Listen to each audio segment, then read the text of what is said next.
Hi everybody and welcome to In Good Company. I'm Nicolai Tangen, the CEO of the Norwegian Sovereign Wealth Fund. And today I'm joined by Brian Armstrong, the co-founder and CEO of Coinbase, which is America's largest crypto exchange and increasingly one of the powerful forces shaping global finance. So Brian, warm welcome. Thank you for having me.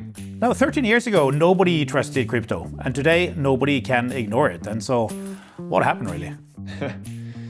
Well, I first read about Bitcoin in December of 2010, and it was describing how there could be a decentralized network to move value around the world, kind of like the internet was for moving information, but this was for moving value. And, it was initially didn't get much attention. Only people that were computer science PhDs or, libertarians or anarchists were excited by it in these small forums on the internet. And it slowly grew over time. And of course, Bitcoin was the first asset that got created, kind of like this digital gold standard. But quickly, the technology evolved to be, blockchain as a broader concept. And so people made all kinds of things. They made ways to trade other asset classes like commodities and equities. They made stablecoins for better payment rails. They made prediction markets. And so now I think we're in a world where crypto is actually updating all aspects of the financial system. It's not really just about Bitcoin. It's about payments. It's about borrowing and lending. It's about capital formation. And how can this technology actually make financial services more efficient and more global, more fair and more free all over the world? And so it has increased in trust quite a bit. I think the things that have helped that have been, number one, regulatory clarity, which we're seeing emerge now in Europe and other. In the United States, we got legislation recently passed for stablecoins.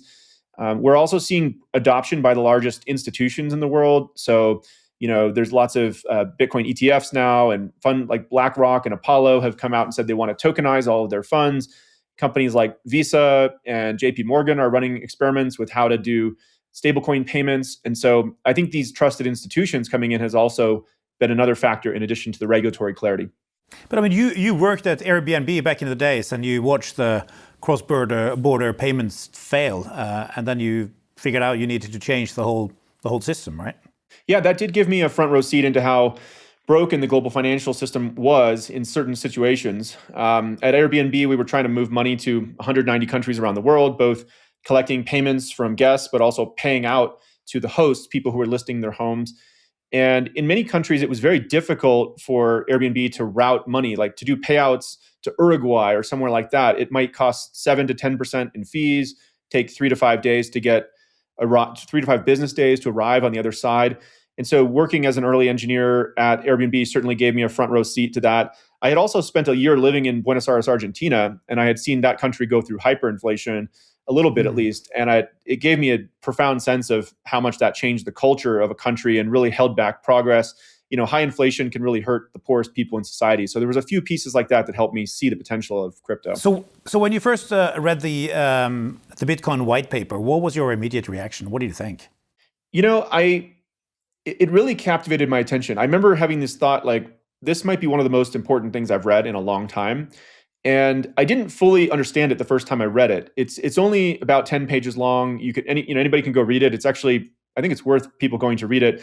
It has some math, it has some computer science, so it's not the easiest thing to digest. It took me a number of times to reread it and really go try to implement the protocol myself to fully understand it. But it was a true computer science breakthrough, and it showed how you could have provable scarcity in a digital world. And previously, that was not possible. So, if you have like a photo on your phone, you can send a copy of it to someone else. And like in the digital world, infinite copies are kind of the norm. And this algorithm really showed how you could have provable scarcity. So if there was a unique digital item, it was provably unique mathematically. And you couldn't have people just make more copies of it willy-nilly around the world. So that allowed the initial, use case was Bitcoin, this kind of digital gold. But then that people applied that same technology to tokenizing the dollar, tokenizing stocks, tokenizing, meme coins, NFTs, and all the kind of crazy stuff that happened in crypto too. I mean, just to say it, I think crypto attracted a lot of kind of bad actors as well, and that created reputational issues early on. But what does it feel like to bang on about something that nobody believes in? Well, I think that's the nature of entrepreneurship. You have to see something early and be right, but it can't be a consensus view at that time. Otherwise, you're too late, right? Like now, everybody is very excited about cloud computing, or even like I would say AI or whatever, these are just very mainstream views at this point. It's probably too late to start one of the foundational AI companies. It's too late to start one of the foundational cloud companies. So as an entrepreneur, you're always kind of looking to things that are early, that are not well liked and not well appreciated, and sort of seeing, is there actually much more here than most people are recognizing? And if you see that gap between consensus view, then you have an opportunity to go commercialize it. So for me, I guess this is partly why I think, some entrepreneurs are like a little on the spectrum. They don't care as much about social cohesion. Are you on the spectrum? I would say so, yes. I've never been formally diagnosed, but I've taken various tests and things like that just myself, and I score somewhere on the spectrum for autism, yes. And I think that is overrepresented in entrepreneurs. Why is that? Well, there's autism can present itself in many different ways, but I think one of the ways it presents is that you care a little bit less about social cohesion. Sometimes I'll be in a meeting and I ask a question, and I know people might think it's a dumb question, right? But I genuinely don't understand it, and so I'll ask. I'll say, well, actually, why do people buy that product? And everyone, oh, it's obvious, like this brand is loved and whatever. I'm like, but is that really? So I'm okay asking dumb questions, looking a little silly. I'm more interested in finding unique insights and advancing civilizational progress by trying to build cool things in the world. Like that's what really motivates me, and I find it fun. And so anyway, yeah, if you look at some of not all entrepreneurs obviously are on the spectrum, but I think it is overrepresented. Well, Mark Andreessen told me that he thought you were one of the cleverest people he ever met, so you must be quite clever. I feel that way about him too, so I think it's a good compliment. Now you call it the everything exchange, so stock trading, crypto, custody.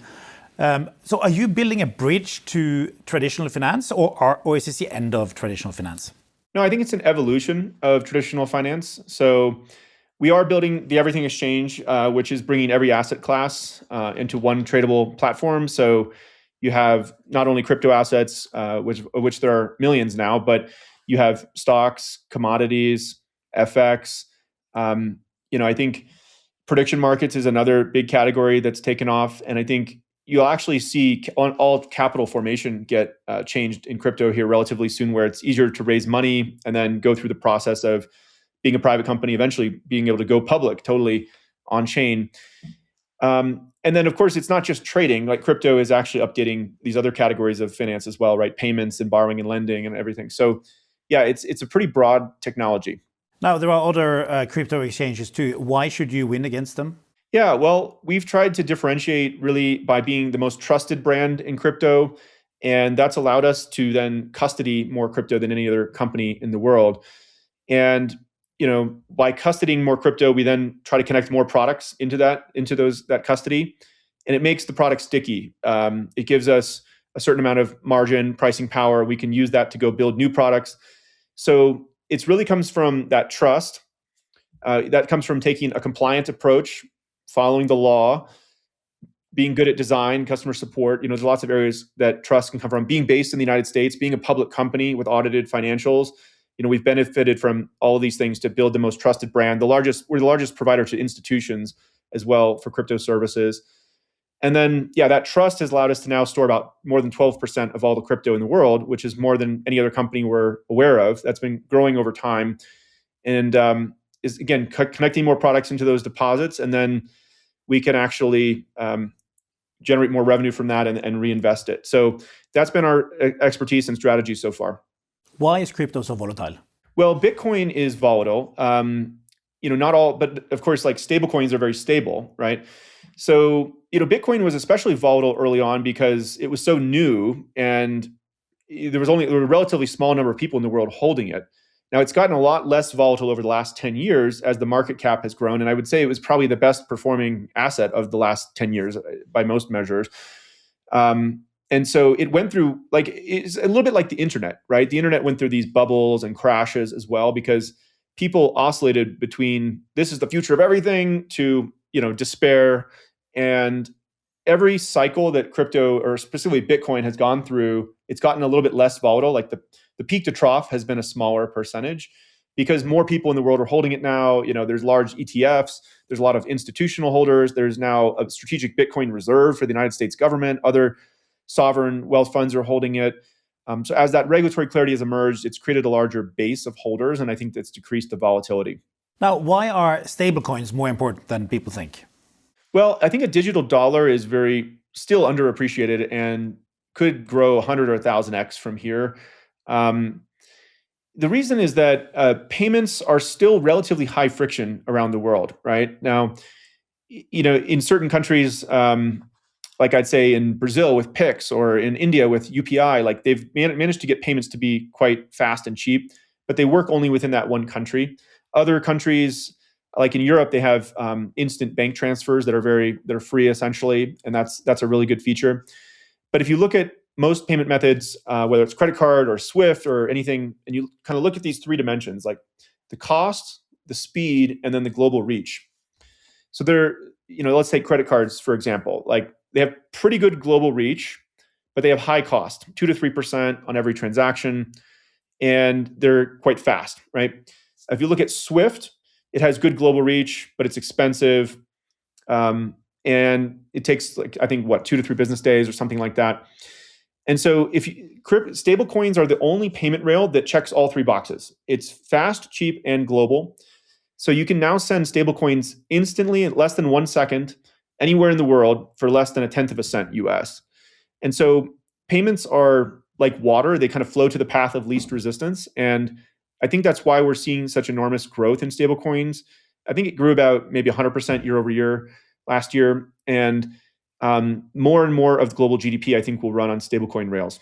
Who are the big users of this? Well, some of the early adopters of it were for B2B cross-border payments. That seemed to be an early use case that was least well served by the traditional financial system. You can imagine many companies out there, they're sourcing goods from Asia or Europe, and these wire transfers, and there's FX risk, there's settlement counterparty risk, and they take sometimes 5 days. Like if you're moving cross-border payments for your company. So that's been a huge emerging use case for stablecoins. We're also starting to see it be used in e-commerce and peer-to-peer payments, like people sending money home to their family in other countries is an example of that, like with remittance. And I think that eventually it should eat more and more of every payment category, right? Credit card payments, e-commerce, but the B2B cross-border payments have been the largest driver so far. What's the practical difference between a stablecoin and a central bank digital currency? Well, this is a big debate. So when I go meet with other central bankers, they often tell me they would like to create a central bank digital currency. And I tell them, okay, that's great. We want crypto to be adopted by everyone. What I've noticed is that they often don't end up launching it, though. Governments are really good at setting policy, and they are not as good at building software, right? And so they can sometimes work with an outsourced vendor. The government can hire a technology vendor to come in and build that. But what typically works best, I've seen, is that if the government sets the policy, the private market can go provide those solutions. And so that's what we've seen happen with the stablecoins so far. The largest have been privately issued, but in the U.S. at least, following a regulated standard. There's one other aspect of central bank digital currencies, which is that I'd say they're somewhat polarizing, because some people really have concerns about the privacy aspects of that. That if the government is issuing a central bank digital currency, it could end up with some kind of social credit score where you get your money turned off by the government. And so China, for instance, has created a central bank digital currency, their digital RMB or digital yuan, and they see it as a tool for control, in my view. The Chinese people are very excited about decentralized cryptocurrencies but the Chinese government fears it as a way of losing control. So they've been much more advocating for a central bank digital currency that they control, the digital yuan. I think the rest of the world needs to figure out which side they're going to be on. I can tell in the US right now, it's leaning very much more to like privately issued stablecoins that follow a regulated standard. Can they coexist? Yeah, I don't see any reason why they couldn't coexist. And I think there's going to be certain segments of the market that will only trust a central bank digital currency. There's going to be other ones that lean into the private ones. And the private ones will just move faster, I think, and innovate faster. So if stablecoins scale massively, what are the implications for government bond market? Well, stablecoins are going to create a lot of demand for government bonds, T-bills. And today, I think stablecoins, the total stablecoin market cap is about 300 billion or so. I think last time I looked, maybe stablecoins writ large are about the 16th largest holder of US government debt. And so if you're the Treasury Secretary, that's probably a good thing. You want more demand for US Treasuries. And then what's interesting is that because those short-term treasuries, like under the US regulation, you can only hold short-term US treasuries that underlying stablecoins that are 93 days or less. So it's very short-term treasuries. It's low risk, designed to be very low risk. And we're seeing is that a lot of stablecoins now, they can pass along some of the rewards from holding those short-term US treasuries to the actual customer, which is a nice benefit for them. So I think overall, I'd say US-backed stablecoins are very good for the dollar. Like if there's a euro-backed one or any country, most countries are racing to have one of these now. They all see it as a good way to get their currency, to create more demand for their treasuries, but also, export their currency around the world so it has more use cases. Do you think Europe will get one? Yeah, so actually Europe has one. There's one called EURC that we work with and support, and 97% of all the stablecoins are backed by the dollar right now. So I think that the race is on where most of these other countries really need to start to create clear regulatory environments and then push the adoption of it to compete with. From a US lens, they like the fact that it's dollar backed mostly. They view it as a key tool to preserve the reserve currency of the dollar. But I wear many hats because we operate in many countries. So when I talk to different folks, I encourage the folks in Europe, for instance, to continue to promulgate good rules around that and accelerate adoption. But do you think it will happen? Like it's very small for the moment. Yeah, I think the key thing that would drive adoption of one versus another right now is the payment of rewards. Like basically, can the customer earn the rewards from holding those short-term government debt underneath? So basically, paying interest. Yeah, we don't use the word interest because that legally is associated with having bank deposits that do fractional reserve. And in this case, there's no fractional reserve happening. It's 100% reserved by short-term debt, but that's a legal debate that's happening right now. So we call them rewards. But I'm sorry, but you don't want to call it interest because you don't want to upset the banks. Exactly, yes. We want to work with the banks to integrate this technology, and Coinbase is actually powering integrations for 5 of the GSIB banks right now. So we want to help. The smartest banks are all leaning into this as an opportunity. We hope that continues. But you say you work with the banks. Are they your partners or are they your prey? They're our partners, yeah. I mean, first of all, we work with them today for on and off ramps, and we do lots of our own corporate work with them. But I think all of the smartest bank CEOs right now, the large banks, et cetera, are leaning into stablecoins and crypto generally. Like they're integrating stablecoin rails because they're faster, cheaper. They can save them money with Swift fees and move their client funds around faster. They're also using crypto to tokenize their various funds and assets. And then they're providing crypto trading to their clients, like in their high net worth clients and things like that who want access to these assets. So we have a product called Coinbase Prime and Coinbase Developer Platform that helps any institution integrate crypto services, whether that's wallets, trading, payments, et cetera. And we are the leading provider of that for institutions. But banks say that yield on stablecoins could drain deposits and hurt consumers. So how do you argue against that? Yeah, so I think this tension already exists in the current financial system. There's the risk-free rate, right, by short-term government debt, and people can put money in money market funds, for instance, or buy short-term government debt. Or if they want to attract a greater return, they can just choose to lend out their money. And so there's already a tension between this. Actually, the large banks right now are holding about $3 trillion at the Federal Reserve just to get the short-term rate from the government themselves. They're not actually lending out the money. So I think that if you look at the order of magnitude here, there's about like $7 trillion in money market funds. There's $3 trillion the banks are holding at the Fed getting these short-term rates. And stablecoins are only about $300 billion, right? So it's $300 billion is a tiny drop in the bucket for stablecoins. The money markets and the money they're holding at the Fed it dwarfs it, right? So it's hard, it defies credulity in my mind to say that stablecoins are a threat to these deposits. I think that the reality is that there's a large percentage of deposits that are interest rate insensitive, and people are going to continue to hold them at banks. If people want to hold stablecoins at a crypto wallet or a crypto company and they can earn more rewards on that, that's a nice marketing tool. The banks over time may have to compete on that and choose to share more of the economics, but I actually don't think it'll be a huge impact to them in the medium term or short term.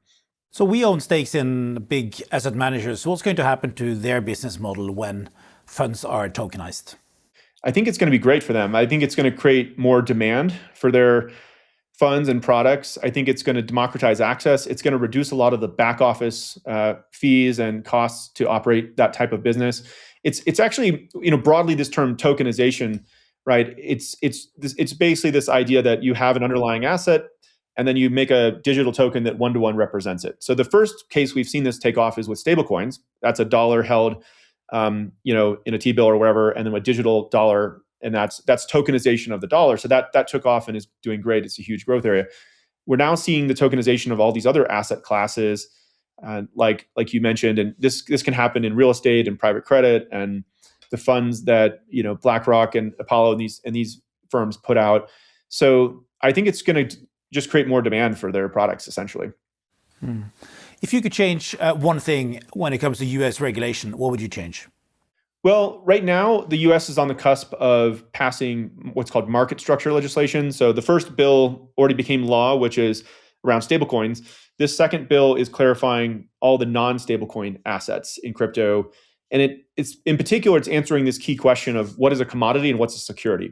In the US, we have two different federal regulators for commodities and securities. So this is a big question that in the past, it created a bit of a jump ball between the two, the two agencies. We were kind of caught in the middle. And so clarifying this question in the US is very important.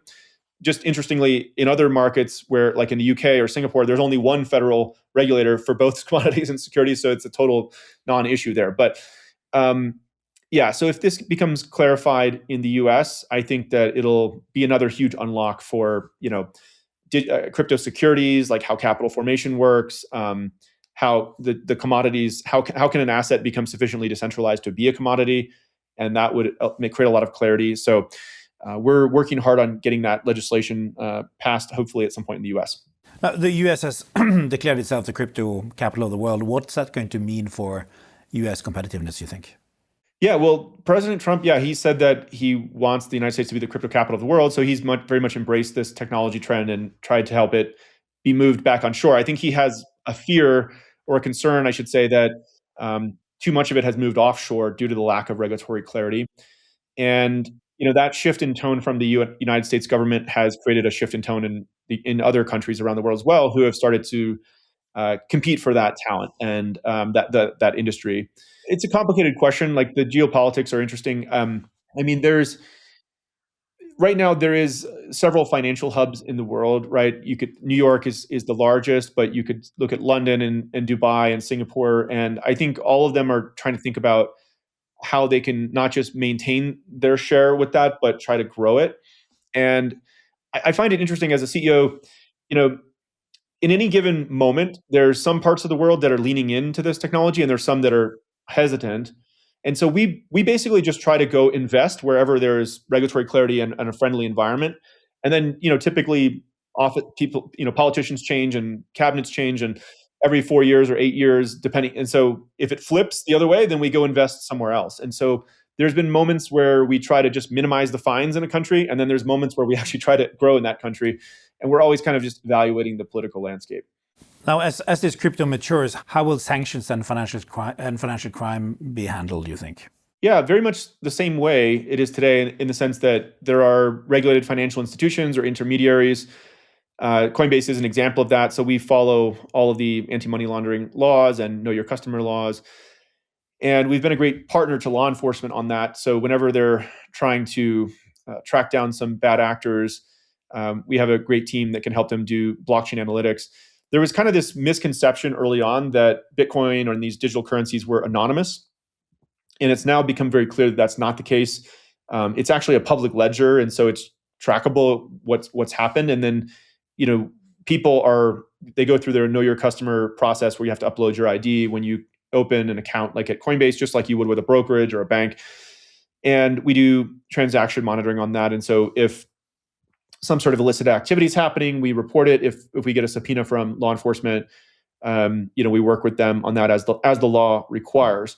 So I think that bad actors have started to realize that it's a it's a really bad idea to try to commit crime using crypto. It's actually more traceable than cash. And so today, cash is still the preferred method that crime is committed in. And that's something that we often have to go educate the folks about, because there is still a perception that crypto is somehow used more for crime.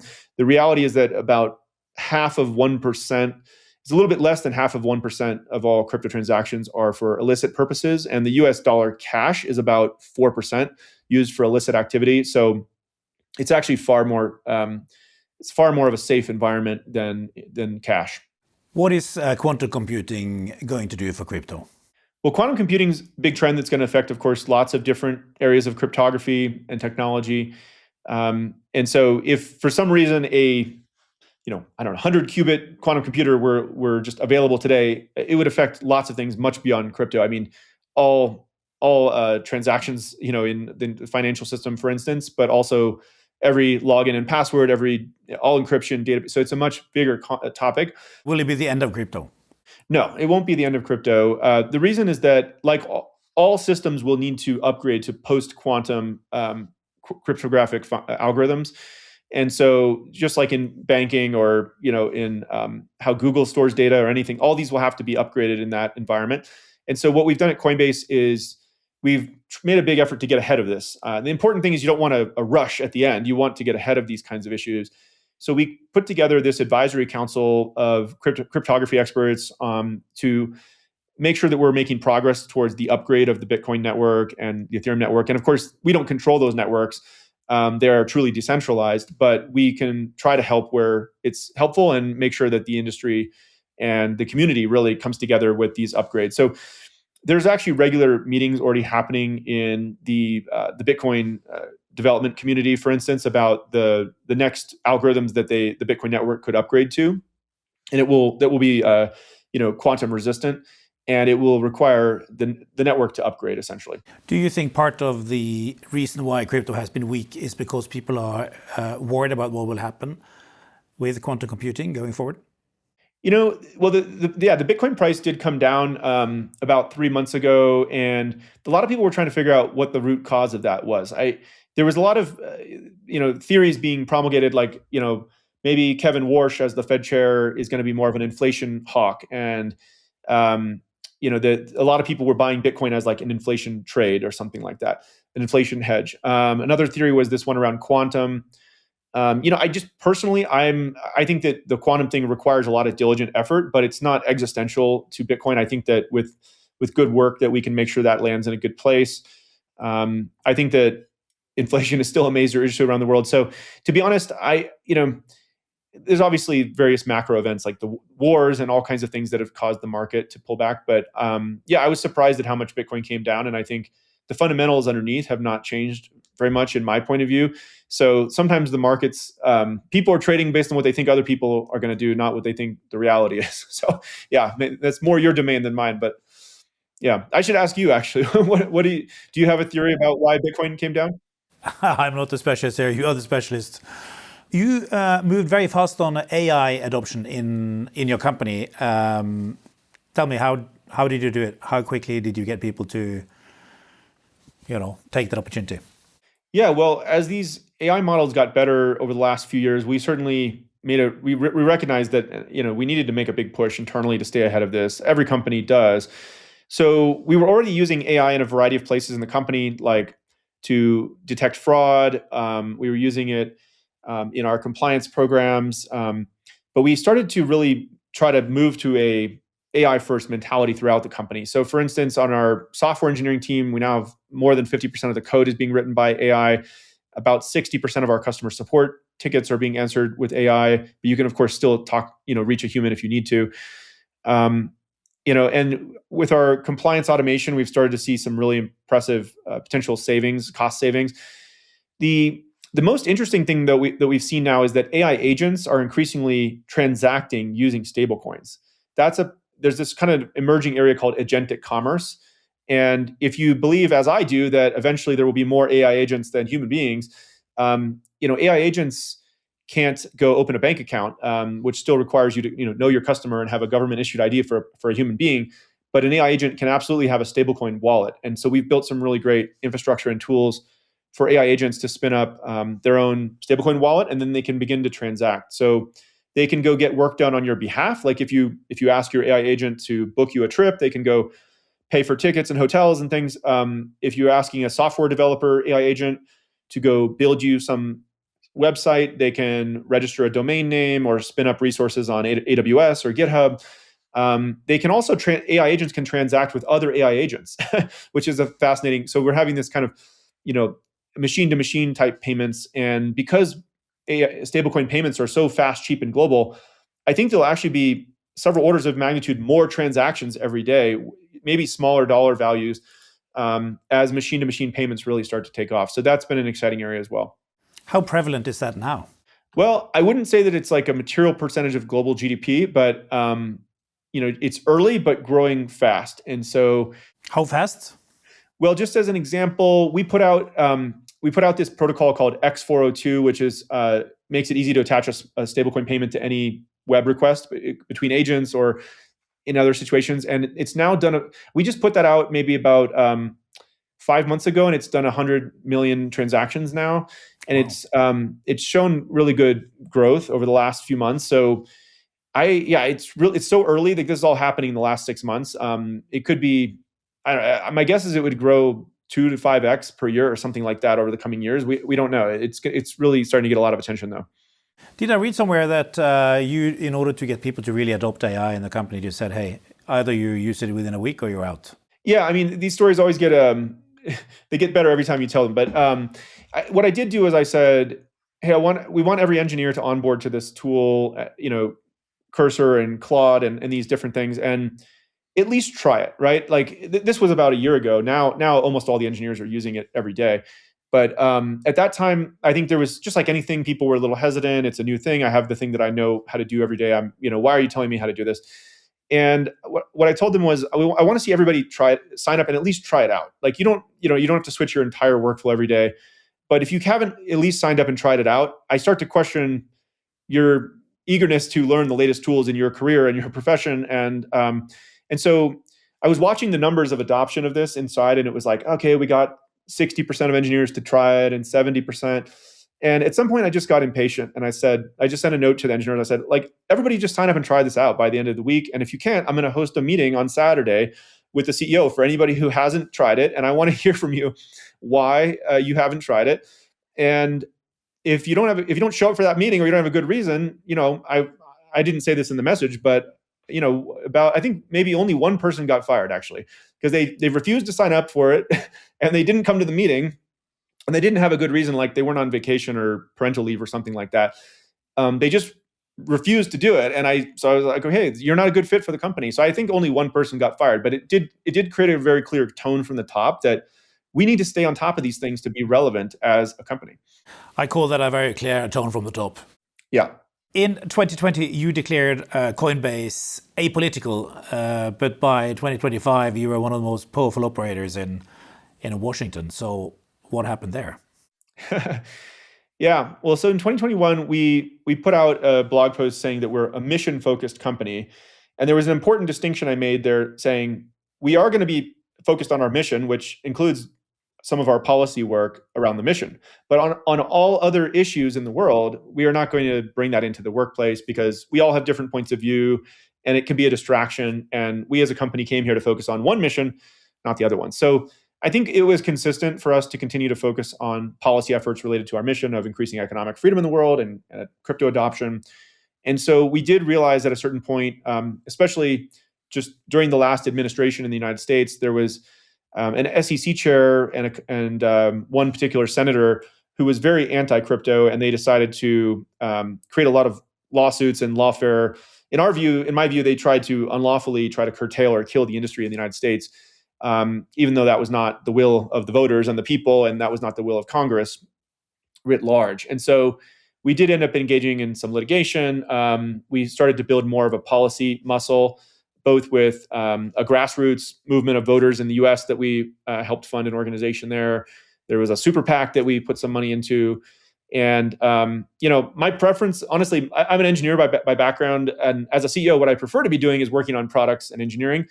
But if you start to see that the limiting factor to the growth of the business is regulatory clarity, and there's parts of the government love it, parts of the government hate it, how do you start to build that policy muscle was something we got very good at during that time period. And the job's not done, obviously, but I think that we did develop a very strong policy muscle, and that's helped us grow the industry in the US and now in these other countries. What reflections do you have on running a company in an industry which has become so political? Well, my preference always would have been to not engage too much in politics, but my observation is that if you're doing anything innovative, it eventually intersects with the government, right? I mean, if you look at like Uber and Airbnb, it became very hot button political issues. Obviously self-driving cars, space. AI is like a huge political issue right now, where a lot of the AI companies have actually come to the crypto industry and said, "How did you do it? Teach us," because right now the popularity of AI on both sides of the aisle is very low, and so they need to somehow try to win hearts and minds. And I initially was kind of reluctant to go engage more in DC. This was like maybe 7 years ago or so, and I felt like I really just wanted to focus on product engineering. But people like Mark Andreessen, actually, who you mentioned earlier, he's on our board, and he's one of the people I really credit for convincing me that he was like, this industry it's not going to achieve its full potential unless you start to take this seriously as the leading company in the US. And I found a way to actually enjoy it in some ways. Whatever is moving the company forward, the most important thing I can be doing in any given moment to move the company forward, I can get excited about it. It doesn't really matter what it is, as long as it's the most important thing to create progress. That I find that motivating. And so I've gotten to know lots of people in DC, and I actually find it quite interesting and enjoyable at this point. Talking about motivation, how do you react when the value of your shareholding goes up and down by like $10 billion? Yeah, well, we grew up in a world of crypto volatility, so in some ways, the public markets, we were well positioned for that. But I don't love it as a just in terms of creating predictability in the business, right?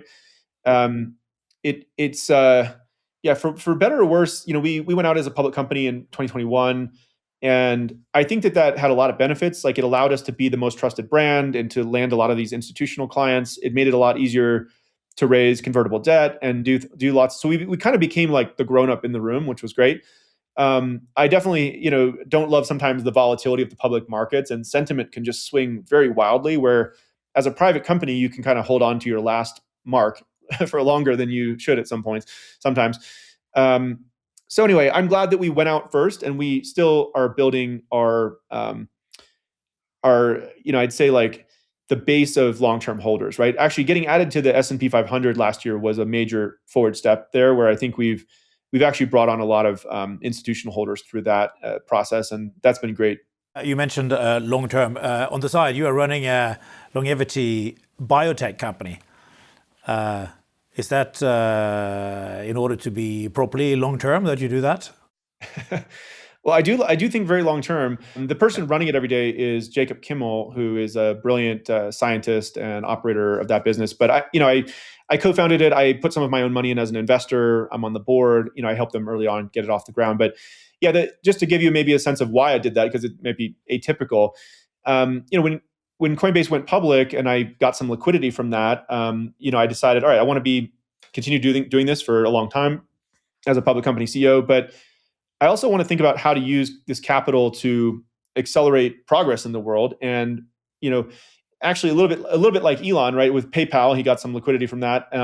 In the world of software, it's sometimes a little easier to create your first business, and it's a little more forgiving than the world of atoms, where you're moving things around in the physical world. And so what I did was I started to think about what are the big technology trends that would change the future in the coming decades. And I'm sure you think about lots of them, right? There's AI, and there's cheaper energy, fusion energy. There's space. There's brain-machine interfaces.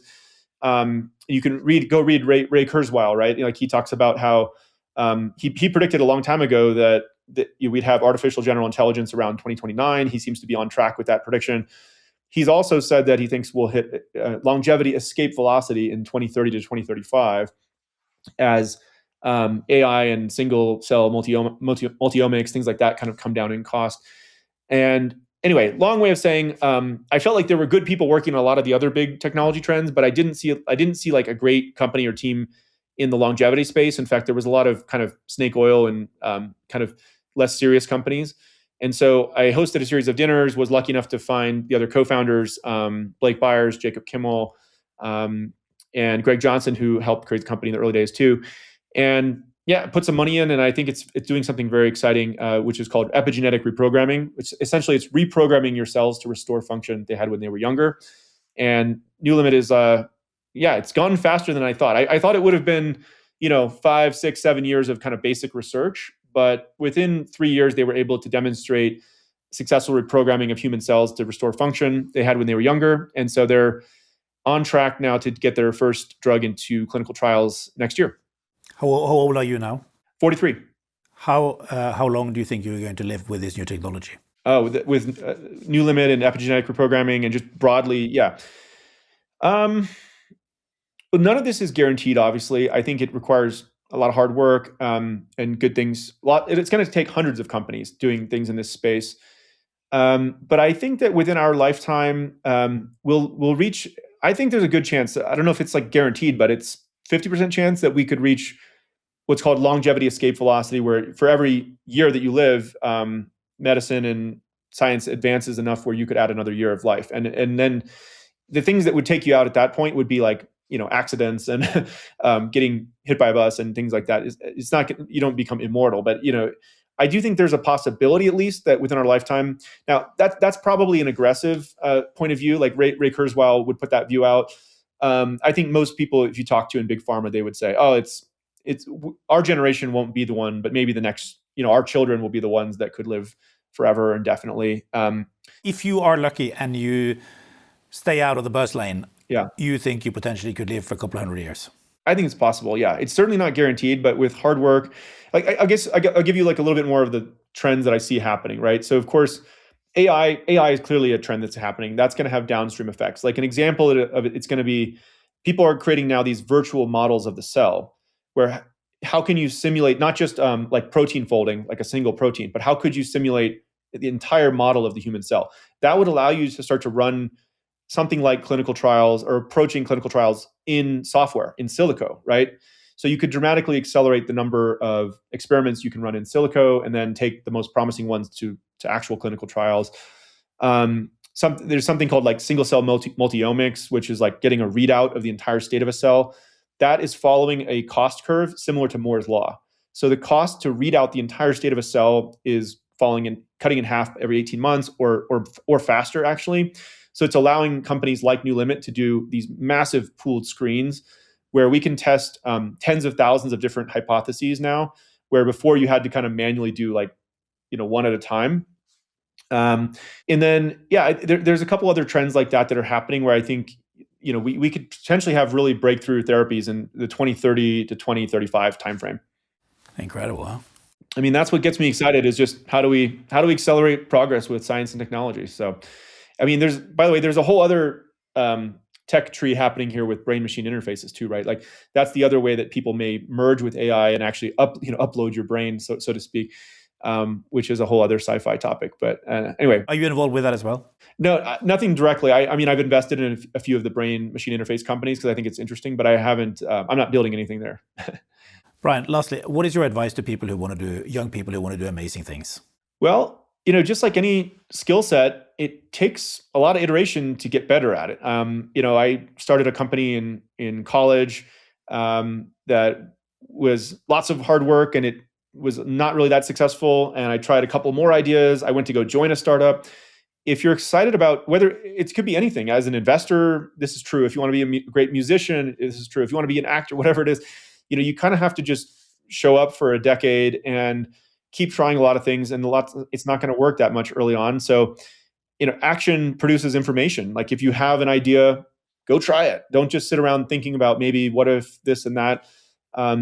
There's a certain amount of agency and initiative that's required for people to step into the unknown, be willing to look foolish, to be a beginner, to fall flat on your face. And most of the things I've tried in my life, they didn't work the first time or the second time or third time, but I'm stubborn and determined enough and okay looking stupid that I just kind of kept going. And some of the things I try now have worked, and not all of them will. So I'm going to always try to stay hungry and foolish, as Steve Jobs said, I guess. Well, you for sure have shown up, tried a lot of things, and for sure succeeded. So it's been great talking to you. Incredible story. Big thanks. Yeah, thank you. I appreciate it.